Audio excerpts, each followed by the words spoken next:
When everyone had left school, I crept cautiously to the janitor's pantry. I needed to get there soon. He finally came out, and I immediately darted into the pantry and pushed the cabinet aside. It was heavy and wouldn't budge. Come on! A door opened behind the cabinet. Once inside, I found myself in my secret room. This was a small room with a window that looked out on the school pool.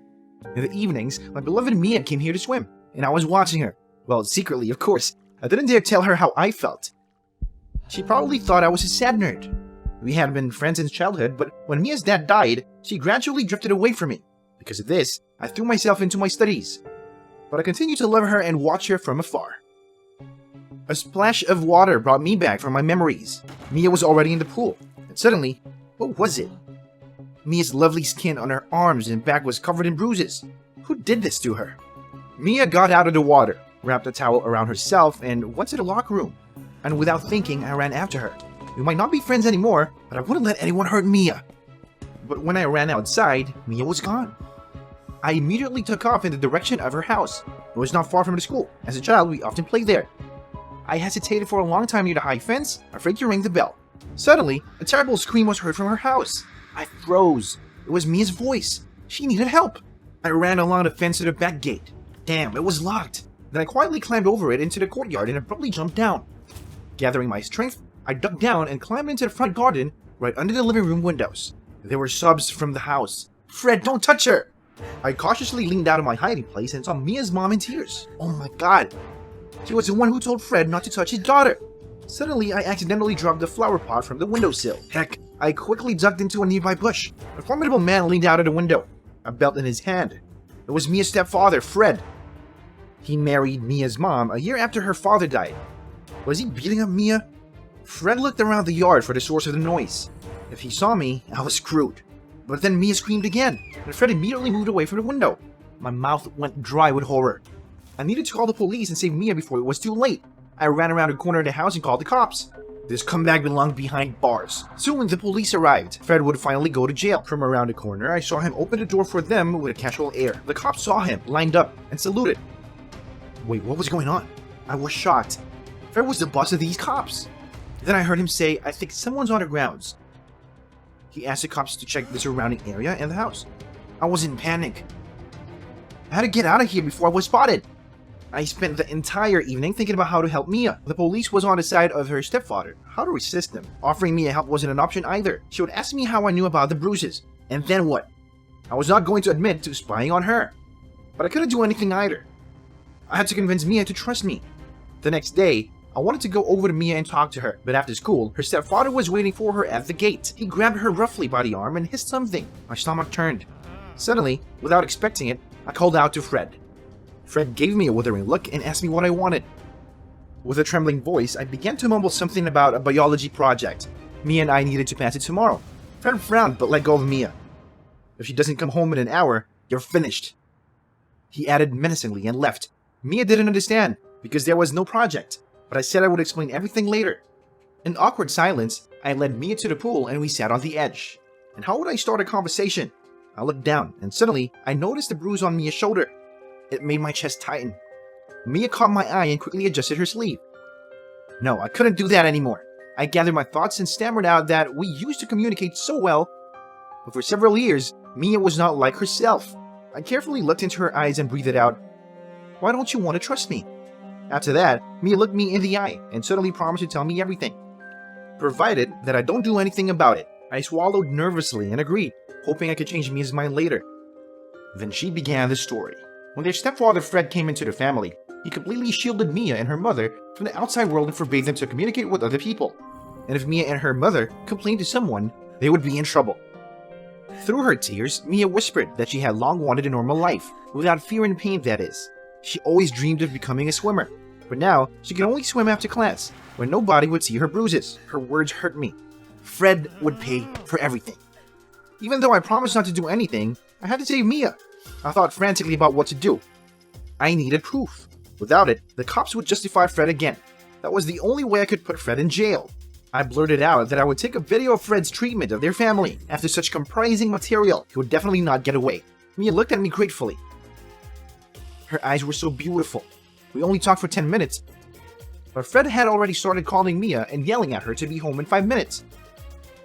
The biology project was too long. In a hurry, we agreed to text each other. An hour later, we had a plan in mind. Mia would provoke Fred that evening, and I would film the whole thing so that I could later hand it over to the cops. At exactly 7 o'clock in the evening, I went to Mia's house. I crept up to the gate and gently pushed it open. Mia left it open, but the door creaked treacherously. Damn you. But the courtyard was quiet. I crept to the kitchen window and peered carefully inside.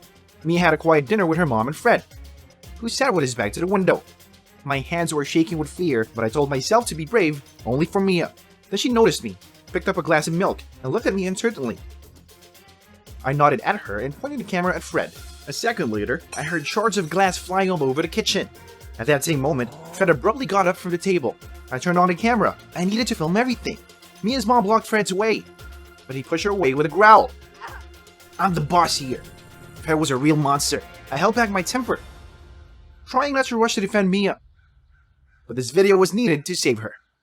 Then Fred swung, and Mia squeezed her eyes shut, and no, don't you dare touch her, you freak! I hit the glass with all my might. At that same moment, everyone turned around. What are you doing here?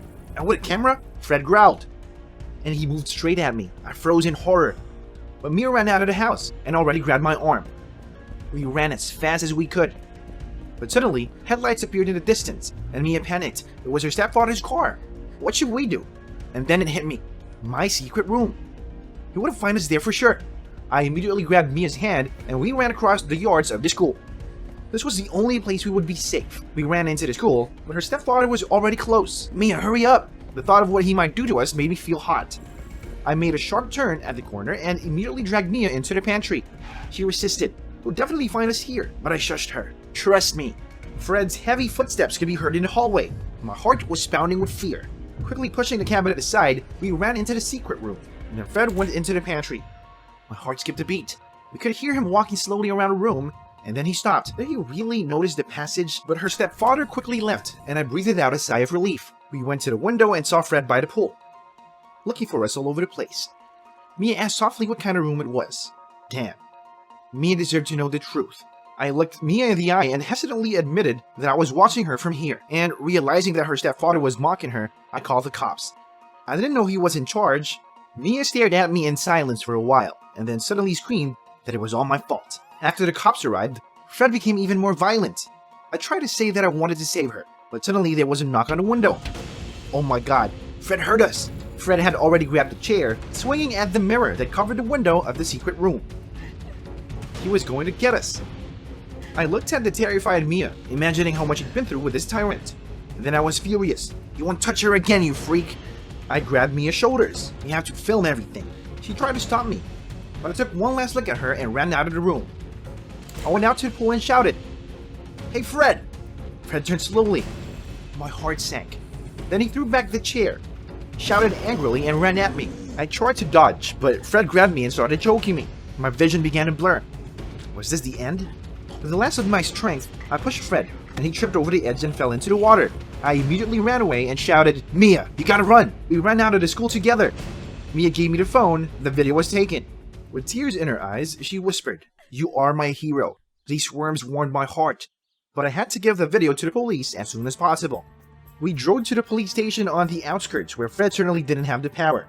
On the way, I kept peering into the darkness, afraid to see Fred's car. Even at the police station, Mia was afraid to talk, but I took her hand and told her that I would tell them what happened. The cops, seeing the dirt, told Mia that she had a very brave boyfriend. I was confused. Before, I couldn't even answer the hooligans, but now I was a brave guy who saved his beloved girl.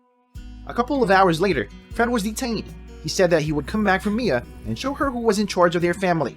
A chill ran down my spine, and Mia suddenly snuggled up to me. For the first time, I was not afraid and hugged her, kissing the top of her head. He will never hurt you again, because I will always be right here for you. I came to the surface and looked around anxiously. I heard that terrible screeching again, and then a plaintive squeak. My god, is this true or am I really going crazy? But at that moment, there was a frightening knock on the pipes. My heart was pounding wildly. I carefully got out of the pool and listened. The pipes led to some kind of basement. Shaking with fear, I slowly headed towards its source. I moved into a college dorm a couple of months ago, and immediately realized that no one could be trusted here. I figured this out ever since I was a kid. After our house was robbed and every everything was stolen. Because of this, my family was poor, and I began to be afraid of everything and avoid people. I was afraid to answer calls, went out alone, and did not communicate with anyone. After all, anyone could cheat. That's why I kept my eyes open in the dorm and was afraid of everything. Once I was sure that my things were stolen, and I called security. But it turned out that I just opened the wrong washing machine. But the next time I was returning home in the evening and really heard rustling in the bushes, they were definitely thieves. But when the sleepy guard went to check, there was only a bunch of cats. The criminals just ran away, and the guard dispersed the cats and kept saying that I needed to worry less about trifles. Yeah, of course. He sounded exactly like my neighbor Emma. She constantly came to me with her advice and conversations, called me to hang out at the club at night when all the thieves were just waiting for the moment to steal something. I did not spend the scholarship and saved money for a rainy day, but Emma didn't understand that.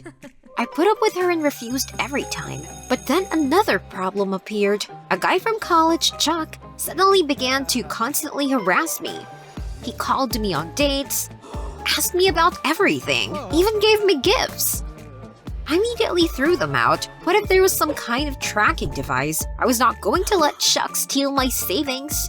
And then Chuck almost killed me at all. He handled me daisies. I'm allergic to them. I almost choked that day and immediately realized that Chuck was not who he seemed to be at first glance. He was definitely up to something. I confirmed to my guess when Chuck approached me in college and said that he would get me by any means. Even then, I felt uneasy. And when I heard some rustling under the window at night, I immediately realized that it was Chuck. He was stalking me. What a psycho! You can't leave it like this. You need to protect yourself. I didn't have money for a regular alarm system, so I set various traps around the room. Mouse traps, leg hold traps, even pulled a rope across the floor. I needed to be safe. The neighbor Emma only told me to relax and not to be nervous. Looking at this, the boy just fell in love and I've arranged a whole operation to catch him here. Not be nervous? Emma, why haven't you figured it out yet? No one in this world can be trusted. I couldn't sleep all night because of obsessive thoughts. What if Chuck would come back? I listened to every rustle, and suddenly someone coughed under the window. I immediately rushed to it. Grabbing a vase from the table, I prepared to defend myself. Time seemed to slow down. I saw a man's hand appear on the windowsill. I grabbed a vase and prepared to defend myself, and then Chuck appeared in the window. I was already swinging, but he landed right in the mousetrap and screamed in pain. Serves you right, you scoundrel. Decided to steal from me? I shouted at him and chased him away. And then slammed the door and locked it. I couldn't sleep that night. I kept thinking that Chuck was still watching me. I was restless all day because of this, and in the evening, I decided to swim in the pool. It always calmed me down. I especially got out there later when there was no one in the pool, so that I could calmly swim alone and relax. But already on the second lap, I suddenly heard strange sounds, a screech and a squeak at the same time. It was as if they were coming from behind a wall. I tried not to pay attention, but the sounds were repeated again and again. Unable to stand it, I looked around the entire pool, climbed under the benches, and looked around every corner, but nothing. But the sound still did not disappear. I needed to tell someone. I packed up and went to the guard, but he wouldn't listen to me. He said that he was tired of my groundless complaints. I was just paranoid, that's all. Only a psychiatrist would help here. His words offended me, and I immediately returned to my room. The sounds in the pool made me feel uncomfortable, and the thought that it was Chuck who could be watching me gave me goosebumps. It was creepy. Emma saw my condition and began to cheer me up. She persuaded me to watch a movie together or to arrange a pajama party. I gave her a suspicious look. Yeah, I would fall asleep again, and she would call that crazy Chuck. What if they were working together? It was better to go back to the pool and swim properly. Maybe the guard was right, and I really imagined it. But as soon as I went into the pool, I heard that terrible squeaking and scratching again from behind the wall. God, was I going crazy? But at that moment, there was a knock on the pipes. I carefully stepped out of the pool and listened. The screeching came from the pipes. My first thought was to go to the guard again, but he already thought I was crazy. What if he called an asylum? I would have to figure it out myself. I walked slowly along the pipes and found that they lead to some kind of basement. The screeching came from there. Shaking with fear, I went to the source of the sound. The basement door was closed. I put my hand on the handle and slowly opened the door, but there was nothing to see inside. It was too dark. I carefully descended a few steps and squinted. Getting used to the darkness, there was a burning smell in the basement, but it was quite quiet. Then who made these sounds? I was just about to move back when suddenly something moved under my feet. No! Save me! From fright, I jumped up, tripped, and flew down. And after the sharp pain in the back of my head, there was only darkness. I came to myself already in the room and immediately saw Chuck's face. He was leaning over me. I immediately slapped him in the face and crawled away. But there was Emma, my neighbor, standing behind Chuck, and something flashed in her hands behind her back. Oh my god, was this really a knife? I knew they were working together. So my end game. Tears streamed down my cheeks. No, please, don't kill me. I won't tell anyone anything. But Emma pulled her hands out from behind her back, put down her cake fork, and looked at me with concern. "We're not going to do anything," she exclaimed. "We saved you." Saved? What? Chuck rubbed his cheek and said that he wanted to apologize for the incident with the window, so he came to the dorm, and then he saw me going to the basement. It turned out that I fell down the stairs, fearing a kitten. Chuck took me home, and Emma was just making a cake. She wanted to cheer me up and finally get to know me better. I couldn't believe it. Shy away from a kitten and suspect everyone around? I couldn't help but laugh out loud. Chuck smiled and suddenly handed me a kitten. The one I feared. Apparently, when the guard dispersed the cats, the baby got separated from the others and hid in the basement. It was not at all scary, but on the contrary, sweet and affectionate. Chuck, Emma, and I sat down to eat cake, and at one point, Chuck quietly asked if I would go on a date with him. Out of habit, I wanted to refuse. But suddenly I stopped myself because of my fears. I deprived myself of a normal life, and I was just wasting my nerves. Instead of enjoying the moment, that was enough. Now I would be happy, and I would enjoy my life. I smiled at Chuck and replied that I would be happy to go on a date with him as soon as I would go to the club with my new friend Emma. My new life started today. I followed my lover Ethan to the locker room, and he had been stuck there for an hour now. I peeked inside cautiously, but there was no one in the locker room. And then I saw Ethan come out of the locker. With a strange smile, he headed for the exit. I barely managed to hide behind a pillar, and he didn't notice me. And when he was out of sight, I went into the locker room. I examined his locker with interest. There was nothing special. What was Ethan doing here then? Then I noticed red handprints on the back wall. Was that blood? I got into the locker to examine them.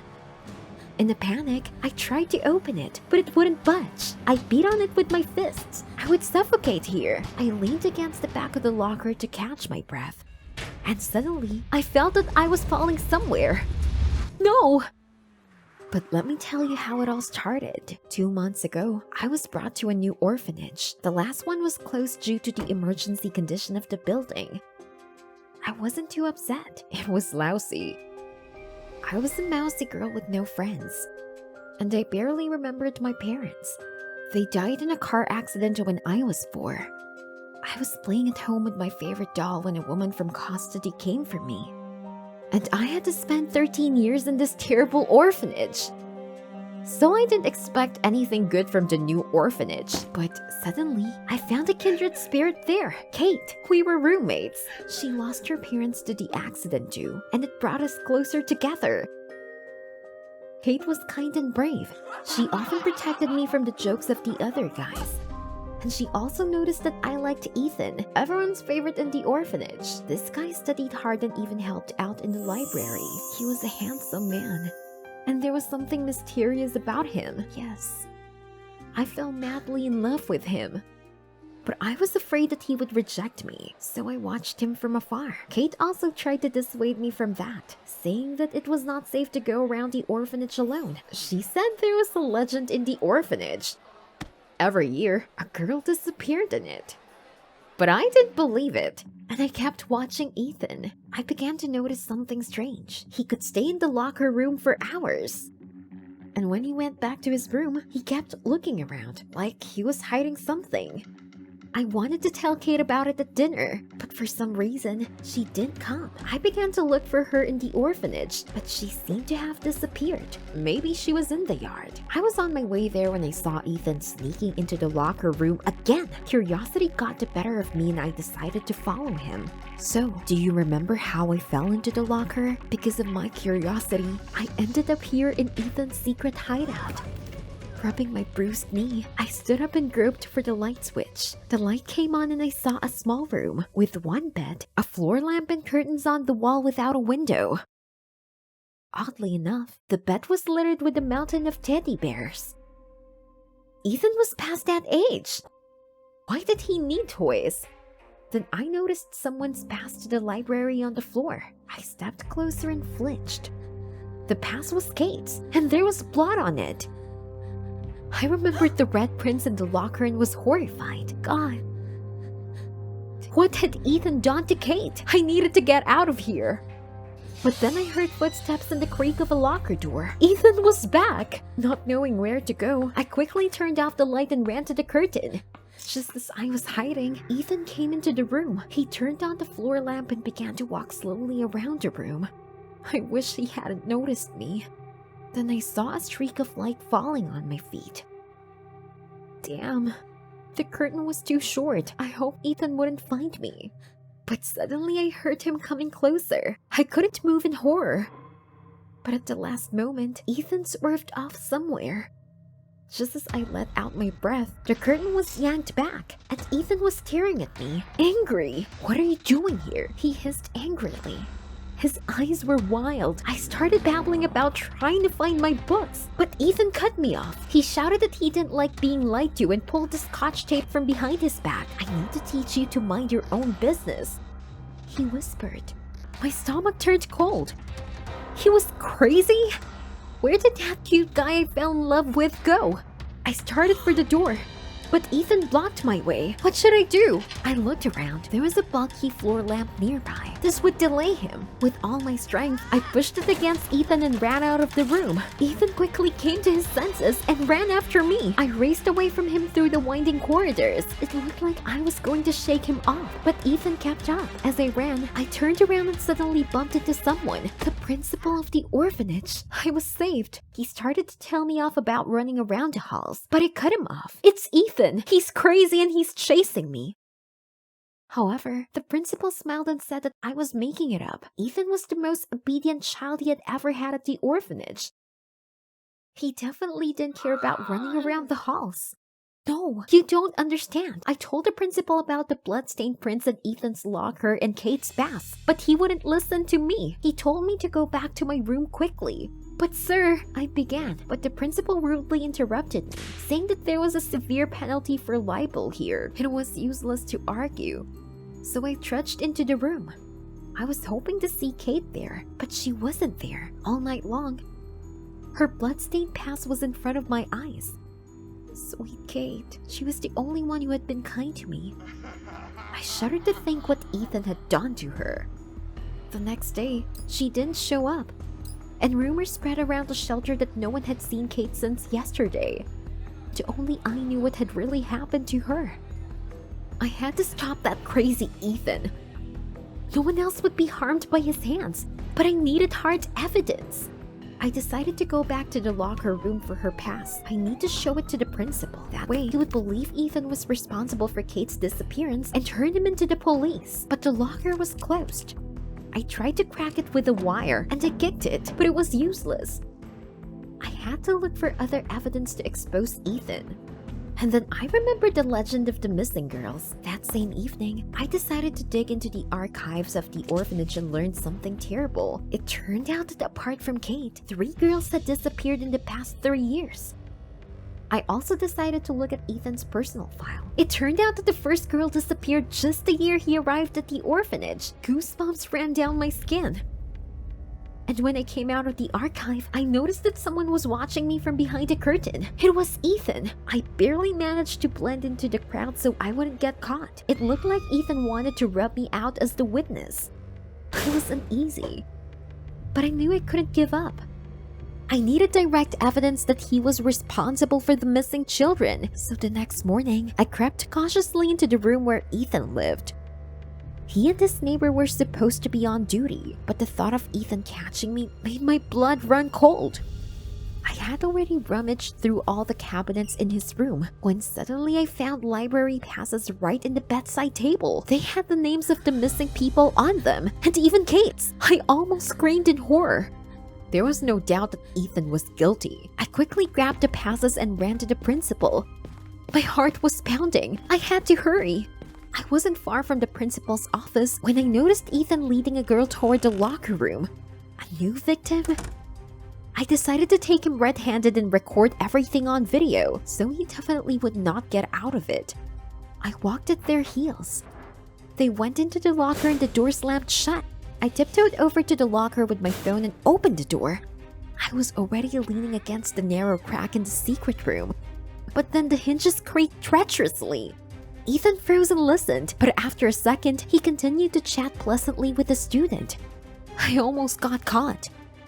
But then my phone vibrated. I got a text message with some spam. Heck. Ethan heard that, and he came straight to me. I shot out of the locker room and ran to the principal. Ethan chased after me and grabbed my arm at the office. With difficulty, I managed to escape, opened the door, and ran inside. Thank God, Ethan was left outside. I started talking about the missing girls in Ethan's locker. To prove my point, I pulled a stack of passes out of my pocket and showed the principal the video I'd just taken on my phone. He was about to believe me. But at that moment, there was a knock on the door. Ethan came into the office. I staggered to the side in surprise, and he smiled at me as if nothing had happened. Ethan said that he had heard what I had said about him, and he explained that he was only helping the girls catch up on literature.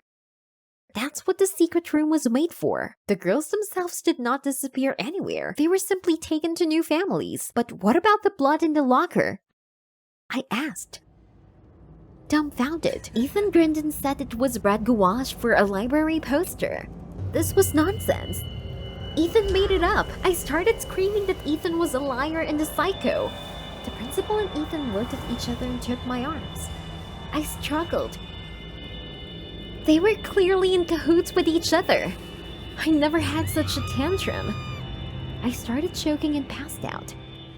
I came to myself in a strange place. People were wandering around in the same clothes. The doctor took my hand and told me that I was having paranoid attacks and needed treatment. What? I was healthy. I pulled away from his hand and tried to run away, but I was quickly pinned down and injected with something. I woke up in a straitjacket. Apparently, I ended up in a mental hospital. I was drugged, and after a couple of days, it seemed to me that I had gone too far with surveillance. Ethan could really help these girls. And everyone thought he was a great guy. A week later, I was on the mend. They even promised to let me go soon if I behaved as well. And then one day, I saw a familiar silhouette in the corridor. Ethan, he was wearing a straitjacket, and under his arm was a teddy bear, one of the ones I saw in the secret room. I was paralyzed. Ethan smiled and came over to me and whispered, "You're right. I did this to Kate and the others. Now guess who's next?" How pathetic I am. I was sitting in one of the lockers in a girl's locker room recording Stacy, the school's reigning beauty, on my phone. I have 0 chances, but I still dreamed of dating her. It was a pity that Stacy had changed too quickly and was about to leave with the other cheerleaders. But now I can finally move. My back hurts terribly. Everyone's gone. I pushed the locker door open, but it wouldn't budge. I kicked at the door for 20 minutes with all my might until I was completely exhausted, and then I was overcome by panic. The door was firmly jammed. Heck, I think I'm stuck in the women's locker room. A panic attack hit me. It's Friday, everyone's gone. No one will be here for the next 2 days. I'm going to die of hunger and thirst. Then I took my phone out of my pocket and tried to call a friend, but there was no connection in this iron box. I began frantically feeling the shelves of the locker. Bingo! I found a nail file and forged the lock with it. It started to open, but the nail file suddenly slipped out through the crack and clattered to the floor of the locker room. At that very moment, someone came into the locker room. It was Olivia, the headmaster's daughter, the creepy girl who's been sending me Valentines since first grade. But damn it, I was glad to see her today. She's my chance to get out of here, and she's not going to turn me in. I wanted to call her, but Olivia looked around and went to pretty Stacy's locker. She definitely broke the lock with a hairpin. The headmaster's daughter turned out to be a thief. Wow, I tried to see what she's doing. But at the moment I hit the wall of the locker, Olivia started to shout in surprise and ask who was there. I immediately asked her to release me. A little taken back, Olivia went to the locker and started opening it. This time, she couldn't open the lock so easily. Finally, the lock clicked and the locker opened. It seems that when she saw me, Olivia even blushed. She didn't expect it to be me. But just as I was trying to get out, I noticed that she was recording me on the phone. What's that for? Everyone in the school will see this video if you refuse to help me, she replied. Olivia, what the heck do you want from me? Olivia said we couldn't go to the main exit right now because the cameras would catch us, and that's the true evidence. Stop. So what she's up to is also illegal? Olivia went on. We have to go down the drain pipe so that no one will notice. I nervously laughed. Olivia, are you out of your mind? I said it was too much. I wouldn't do it. But Olivia showed me a video of me sitting in a locker with a stupid face with my arm around a dusty bra. She didn't seem to be joking at all. I looked out of the window and glanced at the pipe. It was old and rusty. It did not inspire confidence at all. You go first quickly, Olivia said. I didn't know what I was doing, and I didn't notice how I was outside with my arms wrapped around the pipe. There were 5 floors underfoot. One move and we're off. What did I get myself into? When my feet hit the ground, I couldn't believe we did it. A few seconds later, Olivia came down. So now I've fulfilled your plan, I blurted out. Almost, said Olivia. There's only one little thing left. You should go to Stacy's house and talk to her for about 10 minutes. But Stacy is the girl I dream of. I was taken aback. What is this nonsense? She won't even listen to me. Olivia, what are you up to? She stood so close and looked at me like that I even thought she again wanted to tell me she loved me. Gosh, Olivia, this isn't the right time. But she pulled away and just reminded me to hurry. If we're late, you already know what the consequences will be, she added. We walked to Stacy's house in silence. I still didn't know what to say to the girl I wanted to talk to every day. Maybe I should just pretend to ring the doorbell and lie that no one was home. But Olivia seemed to read my mind and she said she'd be watching me from around the corner. When we reached the house, I timidly went up the steps and rang the bell. Olivia went around the corner of the house and hid there. Stacy opened up the door and asked me what I was doing there. I hesitated, but then noticed that Olivia was trying to climb through a window on the first floor. Stacy snapped that if I'd just come to stand there, I could do it from across the street. What a shame.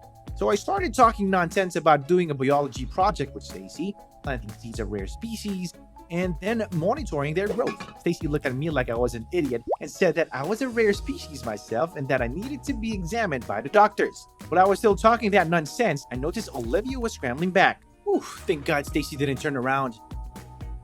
I'll come back some other time, I said quickly. I turned around and went around the corner of the house where Olivia was waiting for me. I wanted to yell, but I couldn't make any noise. And I just said I hated her for making me look like an idiot in front of my crush. Olivia looked at me and said, "Do you hate me?"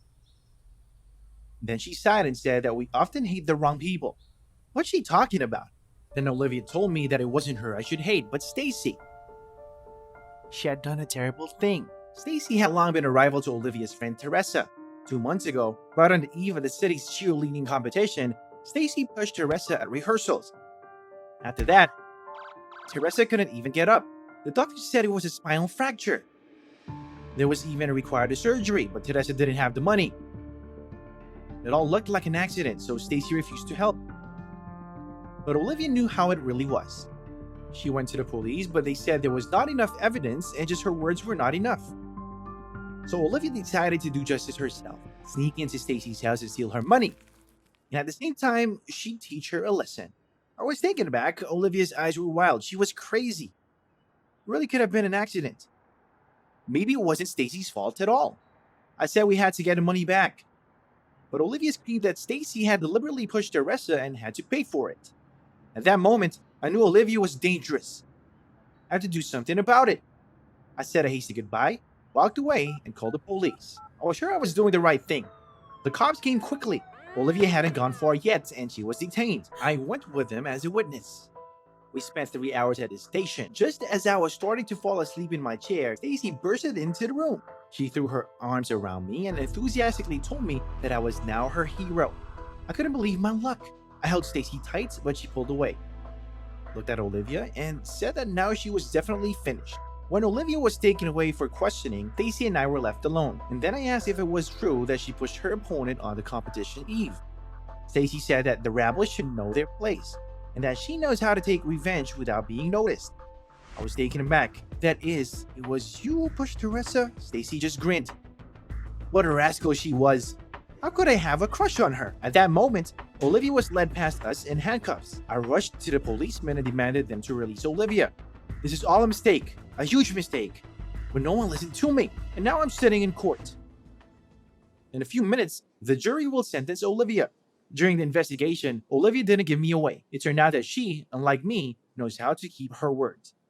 When I was called as a witness at the trial, I stated that I had not seen Olivia that night. I knew I had to try to change everything. In the hall, I noticed the school's headmaster, Olivia's dad. He was crying. I've never seen him like this before. It was unbearably painful to watch. The jury went out to confer. Every second seemed like an eternity to me. Finally, they announced their decision. Olivia was given 2 months of community service for breaking into Stacy's house. I was also sent to sort garbage for making false statements. And so, on the eve of Valentine's Day, we are forced to collect empty bottles on the track. Not the most romantic thing, but what else can we do? During the time we spent together, I realized how cool Olivia was. I took a Valentine card out of my pocket and handed it to Olivia. She smiled and asked, "So, do you actually care about me?" It was actually a friendly gesture. But for a second, I wondered if I really did. Olivia has become something more to me during this time.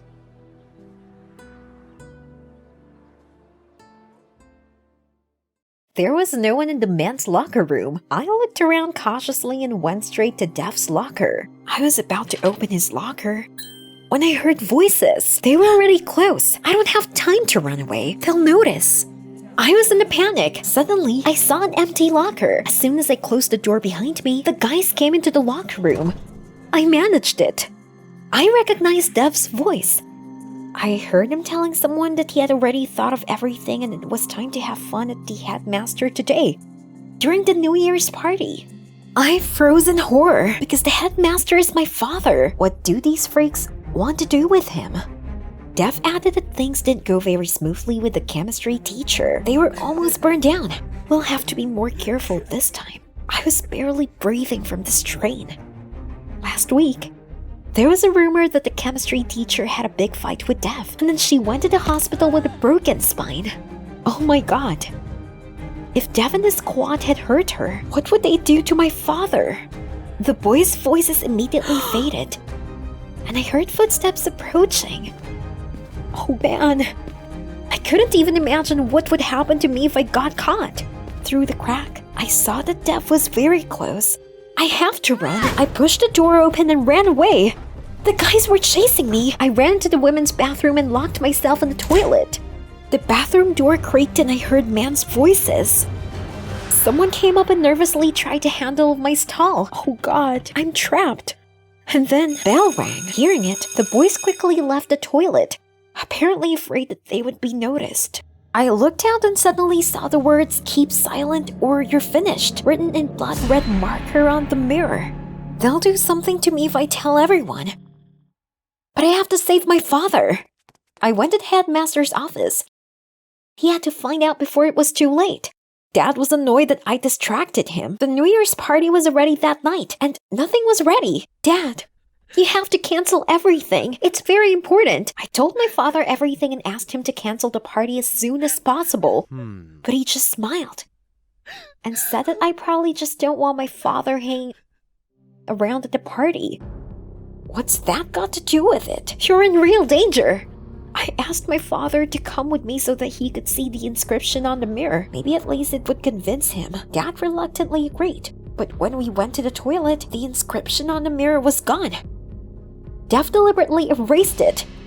But there was one more clue. Let Dad watch the cameras as I was chased by these guys. My father was mad. He told me to go home and get ready for the holiday, and not to distract him anymore for nonsense. Dev's a fine guy. He wouldn't bully me.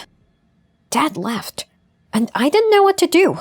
I wanted to cry from impotence. Maybe at least Mom could convince Dad that he was in danger. I was about to go home when I heard a voice behind me saying, "Here you are." When I turned around, I saw Dev with a squad. And it seemed to me that one of them was holding something suspicious in his hands. Oh my god. They saw me talking to Dad. Now I'm finished. They were already approaching me, and I threw my backpack at Dev out of fear and rushed out of the school. I've never run so fast before. But Dev wasn't far behind. He won every race at school. I think I'm doomed. But I was close to home, just a little more. The guys were already a couple of meters away from me. I ran to the front door and yanked on the handle. It's closed. The boys were getting closer. A few seconds more and they'll grab me. And I ran to the back door. Mom sometimes forgets to lock it. Maybe I'll get lucky. I pulled the handle and it was open. I'm saved. Dev was already closed, but I managed to close the door right in front of his face. I locked the door and let out a sigh of relief. I listened for every sound. The boys stood in the backyard for a while, and then I heard footsteps, and they were gone. They leave me alone? I went up to my room. I have to wait for my mother and tell her everything.